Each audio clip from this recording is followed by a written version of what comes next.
Oke, nama saya Jonathan Daniel. Saya dari kelas TI 19B akan menjelaskan tentang draft proposal skripsi. Di sini saya membuat judul implementasi authentication captive portal pada jaringan wireless head office ST Morita. Nah, begini tampilan covernya. Baru di sini ada bab 1 pendahuluan.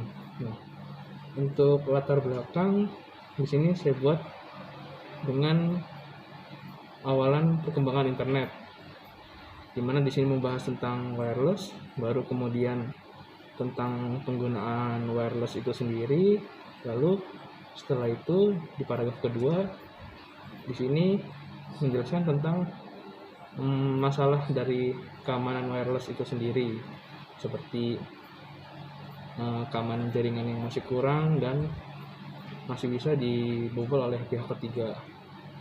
Baru untuk di paragraf ketiga ini menjelaskan tentang solusi untuk mengatasi kelemahan-kelemahan pada masalah di paragraf kedua, seperti mengatasinya dengan membuat captive portal autentikasi untuk login ke jaringan wireless tersebut. Lalu setelah menjelaskan solusinya di paragraf keempat, di sini saya membuat judul implementasi dari paragraf 1 sampai 3 tentang latar belakang tersebut. Nah, baru di sini ada identifikasi masalah. Identifikasi masalah di sini ada 2 ya. Pertama, jaringan wireless di sini itu belum memiliki autentikasi pada web jaringan. Baru yang kedua, belum dapat melakukan manajemen serta monitoring user yang terhubung dalam jaringan.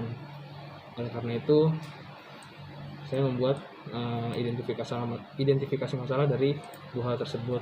Nah, untuk batasan masalah sendiri, di sini saya membuat batasan masalahnya hanya untuk implementasi captive portal sebagai web autentikasi itu sendiri pada jaringan wireless. Baru di sini ada rumusan masalah. Di sini ada 3 poin saya buat untuk rumusan masalah. Yang pertama adalah mengkonfigurasikan captive portal itu sendiri pada jaringan wireless. Baru yang kedua, bagaimana melakukan manajemen serta monitoring pada jaringan wireless local area network. Kemudian yang ketiga, apakah sistem hotspot captive portal ini dapat diterapkan pada jaringan wireless head office ST Morita. Lalu di sini ada tujuan dan manfaat penelitian. Untuk tujuan dan manfaat di sini saya buat 3 poin juga. Ini adalah jawaban dari rumusan masalah di atas. Untuk mengkonfigurasikan, di sini jawabannya adalah menggunakan sistem operasi mikrotik untuk mengkonfigurasikan captive portal pada jaringan wireless. Baru untuk melakukan manajemen dan monitoring, di sini tujuan dan manfaatnya adalah mengimplementasikan sistem captive portal itu sendiri ke dalam jaringan wireless. Baru yang ketiga, untuk menganalisa apakah sistem captive portal ini dapat diterapkan atau tidak pada jaringan wireless. Untuk sistematika penulisan di sini sesuai standar skripsi pada umumnya, di mana ada bab 1, bab 2, bab 3, bab 4 dan bab 5 sampai saran kesimpulan. Baru kemudian di sini ada bab 2. Bab 2 ini ada landasan teori, di mana di sini ada tinjauan pustaka melibatkan pengertian jaringan WLAN, ada klasifikasi jaringan juga, seperti jaringan itu diklasifikasikan apa saja sih. Di sini ada LAN, ada MAN Metropolitan Area Network, serta WAN Wide Area Network. Baru di sini ada WiFi juga, wireless. Pengertian wireless di sini juga dicantumkan, di mana di pengertian wireless ini ada beberapa poin seperti istilah-istilah dan wireless, seperti wireless LAN, wireless fidelity, hotspot, access point, portal, channel, sampai SSID. Baru di sini ada router. Di sini ada pengertian router itu sendiri apa, di mana router itu adalah perangkat yang melewatkan paket IP dari satu jaringan ke jaringan lain.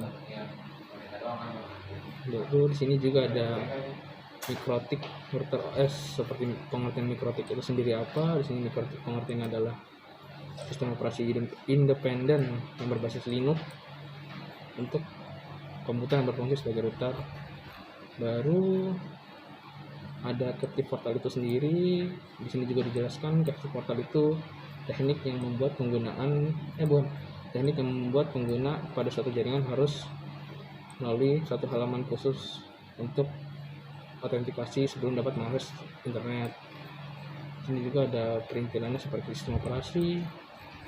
Lalu bandwidth itu adalah nilai hitung perubahan konsumsi transfer data telekomunikasi yang dihitung dalam satuan bit.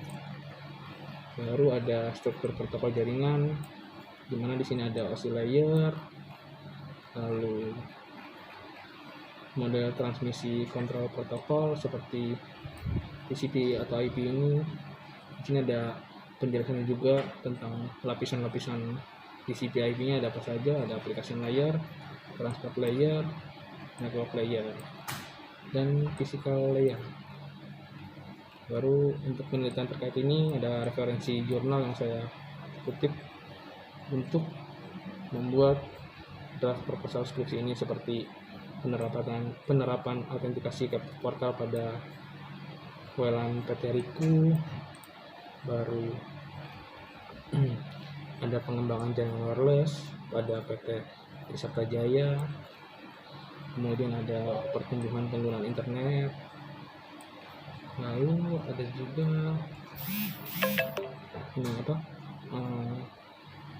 perubahan besar di sektor telekomunikasi dalam teknologi jaringan nirkabel.